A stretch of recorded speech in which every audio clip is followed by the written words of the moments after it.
Jim the Game Guru. Let's do some Flick of Faith today. Flick of Faith. It is the dexterity game, and it's kind of like a control and domination game where you're controlling certain areas. Look at the front. Really cool artwork, as you can see right there. I love the artwork. Absolutely amazing looking. To the back there. This game, what you do is you flick little kind of like little discs in a way, and you flick them on a map, and on certain parts of the map you have your tokens there, and you want to kind of control certain areas and get points off of those.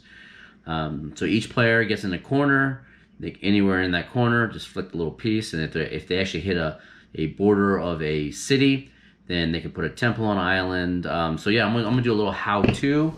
It's actually pretty cool. It's completely different than most games that I've played. This is the first dexterity game that I have actually purchased. But if you guys are new to this channel, please consider subscribing. And let's go ahead and dive in. I'll show you some gameplay of Flick of Faith. All right, let's get into some Flick of Faith, the dexterity game. All right, so here's the map. As you can see, it's not as big as I thought it was going to be. I remember when I first got this game, I was like, really? I would figure for a dexterity flicking game where you have to flick on the board that it would actually be a little larger. So super tiny, as you can see, the map is in every corner here where the clouds are the areas where the individual players will flick their discs from.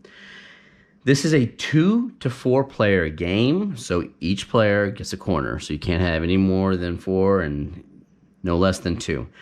So here you have 4 islands where you have to flick the discs to try to get them from your corner onto one of the islands. If these are like these little things right here where the circles are the cities. So if you end up touching the white part of the ring here where one of the cities are, you can actually then build a temple anywhere on the island.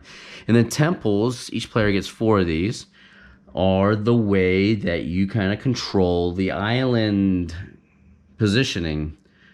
So you can use these temples to create kind of like blocks, right? So if different people were flicking from different areas, so like let's say if I had a temple here, and then maybe I had another temple here or something, you can kind of block the flicks that come from the corners with these temples. So this is kind of how you create a presence on the islands and try to dominate a little bit. The other thing is you get a bunch of cards here because you are basically some of the gods. So there's 4 cards. They are double-sided.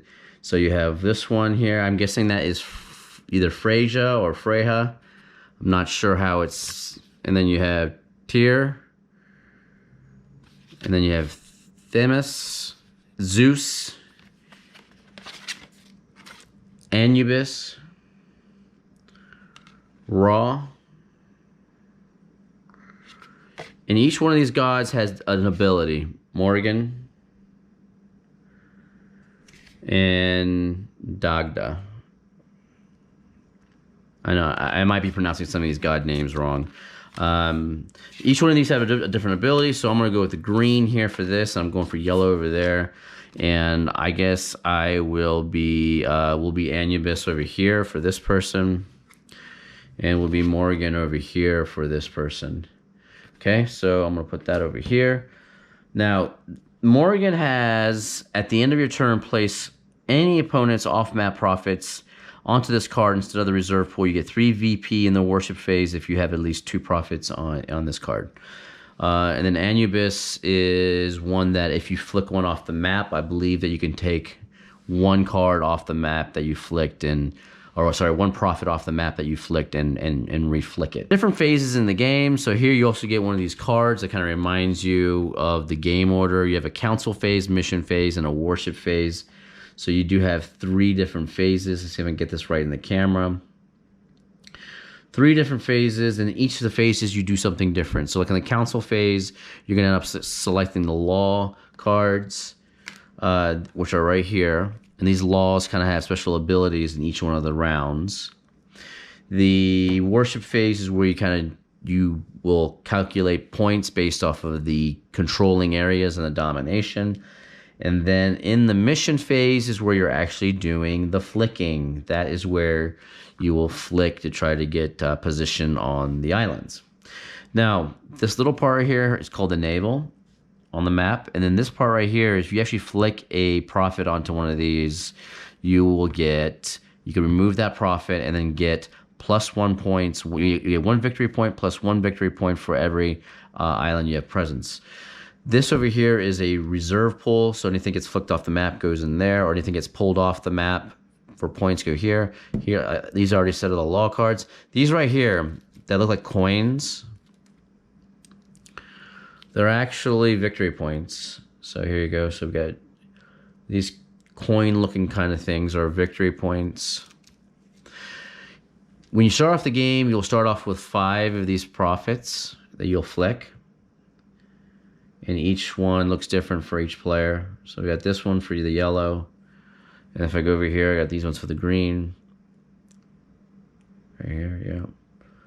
So each of the prophets is different. You'll have a bunch of stickers that come in the game, and then these are like the wooden discs. And what you have to do is you have to put the stickers on the wooden discs to get them ready. Here's the manual. The manual is actually pretty small. The quality is good of the manual. The thing that really sucks about the manual is the explanation of some of the rules. So some of the stuff, I don't know what you really do because it doesn't really fully explain what you do. For instance, one of the things you do is when you're picking out the law cards during the council phase, you have to do, what you do is you put down 2 cards, right? And then people have to vote, kind of like Gladiator style. Like in the movie Gladiator, when, you know, to live or die, he'd go like this or go like this.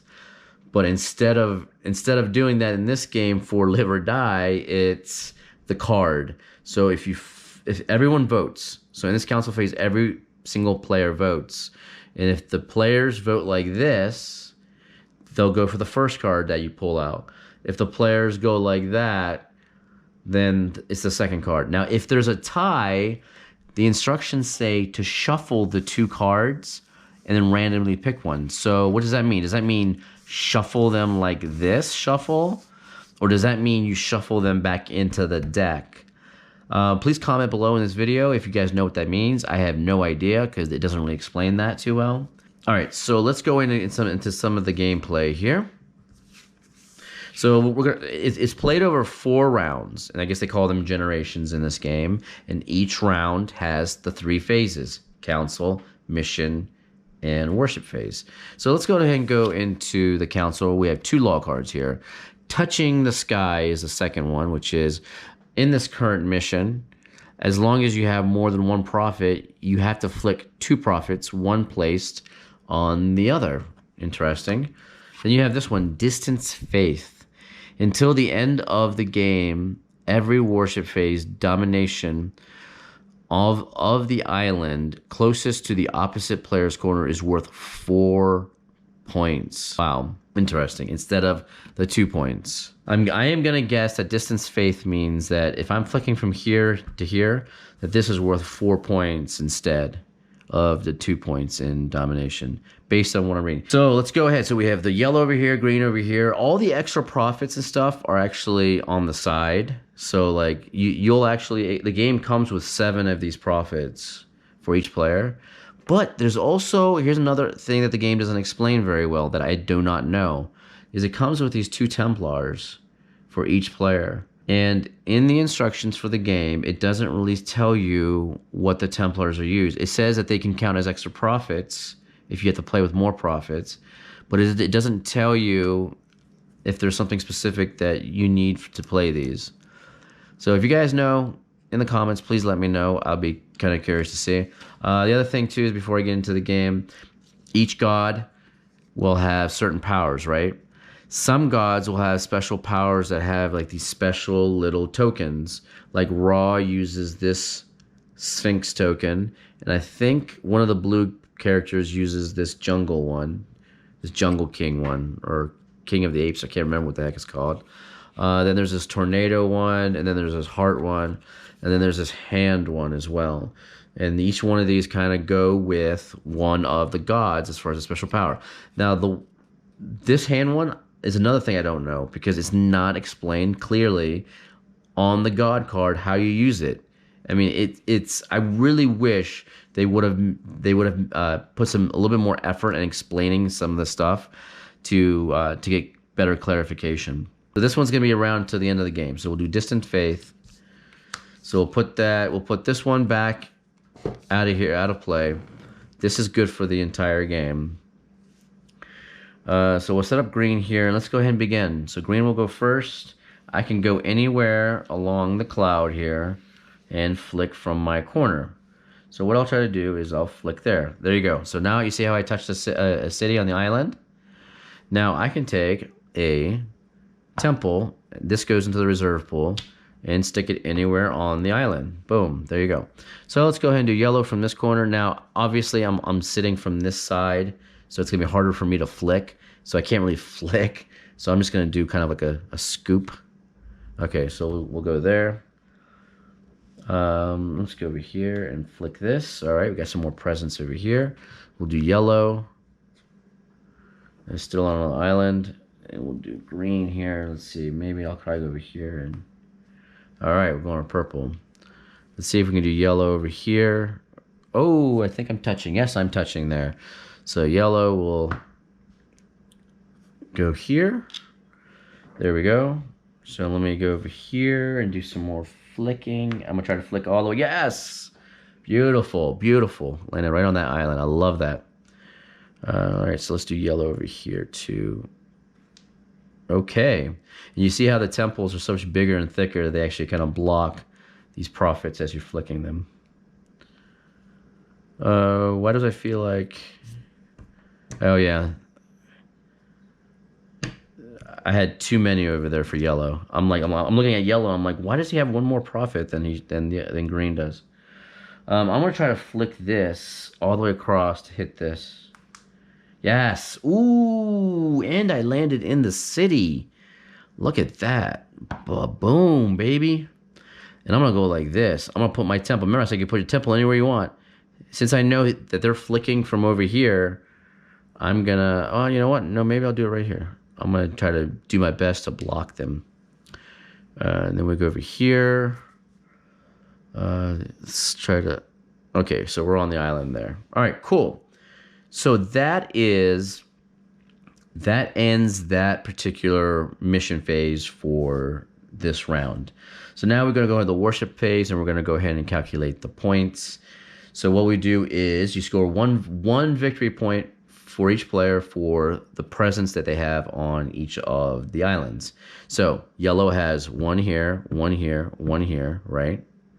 So he's got 3 presents. So he gained 3. And then you calculate domination, and there's no domination here. Oh, he's actually dominating there because he's touching the line over here on this island. So he gets 2 victory points for that. No domination here, and no domination here. Now let's go to green. So green has 1, 2, 3, 4. He's got presence on 4 islands, so he gets 4 victory points. Let's go ahead and grab this.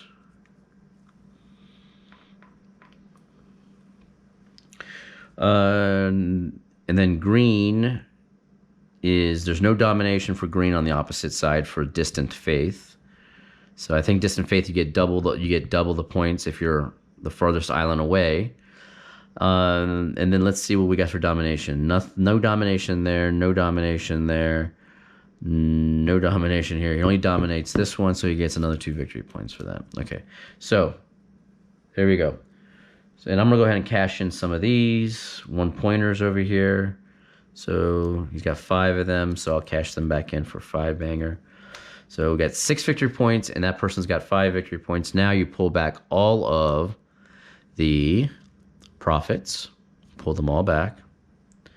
Yep. Pull them all back. The temples stay on the actual islands. Temples do not get removed. And then you pull them from the reserve pool back. There you go. Okay, so now the next round comes. And you can see that the rounds go by quickly. That was just 1 round, what I just did there. Boom, boom, boom, boom. And we're done. So now you go to the council phase of the next round. So we have local cult. Until the end of the game, players do not get victory points for the island closest to their player's corner. Wow. This makes the game interesting because Distant Faith gives you double points for furthest and for domination, and Local Cult gives you no points for the closest island. That would be insane. And then what do we got here? We got Tornado. Until the end of the game, the first player puts the Tornado token onto the map. Okay, so the Tornado... So I made a mistake there then. I guess the Tornado is not one of the god abilities then. Maybe it's something relating to this law. Okay. The first player puts a Tornado token onto the map, touching the Naval, but no prophets or temples. Okay. Whenever a prophet or a temple touches a Tornado, remove the prophet or temple from the map. If the Tornado is pushed off the map, remove it from the game. Wow. I guess let's have some fun. I mean, we're going to say that, again, during this phase, everyone votes up, down, right? We'll just say everyone votes down for Tornado.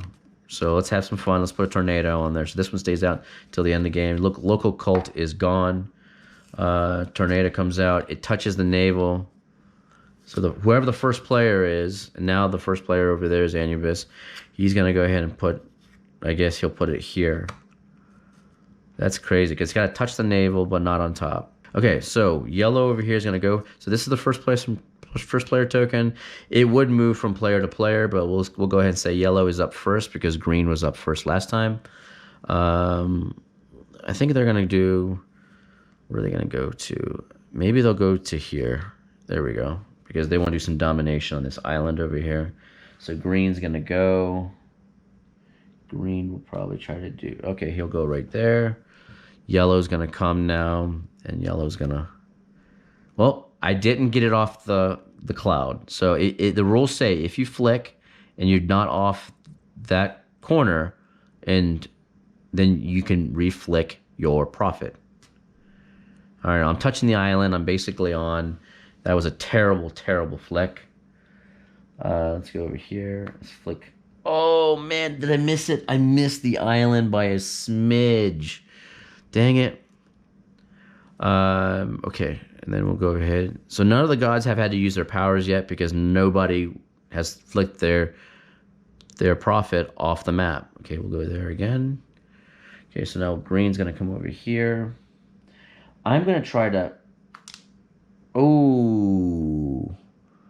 Okay. So this is what I don't understand, is because this one hit off of here. This guy's back onto that island, but it says, this Tornado, whenever a prophet or a temple touches a Tornado, remove this prophet or temple from the map. Does that mean, so see, here's another explanation thing that the game does not explain well. Does that mean that when it touches, when it hits it, or does it mean after they've hit and collided, if it's still touching, that's when you remove it? See, that's the thing I don't understand. Yeah, and there's no really explanation on it, so I'm not sure. So I'm gonna play this as if as soon as it touches, that it comes off. It doesn't have to end touching. But if I'm wrong, let me know in the comments. All right, so what we have? We have 2 more green here. We have 2 more yellow, so yellow's going to go again. Let's flick this way again. Okay, yellow's trying to really dominate that island. And let's go here. I'm going to go here, and then yellow's going to go again. Oh, yes, got it on there. And then now green's going to go. Green's going to go. Let's see. Well, it's going to be really hard. Ooh, got there. Temple. All right, so now I can put a temple here. Well, I put it there, and that goes over here. So there we go. So that is the mission phase for that. It concludes. Now we go ahead and calculate the points. So we got 1, 2, 3 points for yellow because they are on 3 islands. They have presence on 3 islands. Green has 1, 2, 3 because of temples. Remember, temples count as presence. So there you go. That's another reason why you want temples, because you can not only have heavier pieces out there to block the flickings, the profits from coming across, but it also is so that you can have some presence. Domination, green is only dominating this for 2 points. So they get 2 more victory points. And then yellow here is dominating this one. Okay, and they're also dominating this one. So they get 4 victory points. Okay. And that's how you play this game. It's really simple. The game, it plays well. When I first started playing this game, I was flicking them too hard. But later on, as you get used to it, you'll get used to how flicking it easier and actually end up getting on these temples and in the right spots. So I wish the mat was a little bigger. I think that would have been way cooler. Like if it was like really big, like I don't know, out maybe double its size. I think that would have been crazy, because then you could actually put it all over, like put it on top of an entire table and just flick from one side to the other. I think that would have been awesome. But it's fun. The game is really, really fun. It's the only thing I just don't, like I said before, the only thing I don't like about this game is that some of the rules, like reading Distant Faith was confusing at first, but then I kind of figured it out. I mean, I think they could have explained it better. Like things with like these Templars, I have no idea when these are being used. Things with the god powers, on some of them are like this one with the hand is very confusing to read. So, and then like this tornado, another perfect example. It doesn't say whether or not it's after, if you hit it initially, or if you're touching it after the flick and the pieces move. It doesn't explain that. I wish it would have explained it a little better. So that's one thing. That's one thing I'm very frustrated with the rules, and I wish that they would clarify it a little bit more in the rulebook. And actually, looking back in the rulebook, I don't even see an FAQ. I thought there was an FAQ, but I don't see one. So it's like they didn't even think about putting it in here. But other than that, the mat feels good. I love the way this mat feels. It feels fantastic. But yeah, this is Flick of Faith, the dexterity game where you kind of control, and it's really easy. The winner with the most victory points at the end of the 4th round is the winner of the game. And that's it. All right, guys, I am Jim, the Game Guru, and I will see you in the next video. Bye.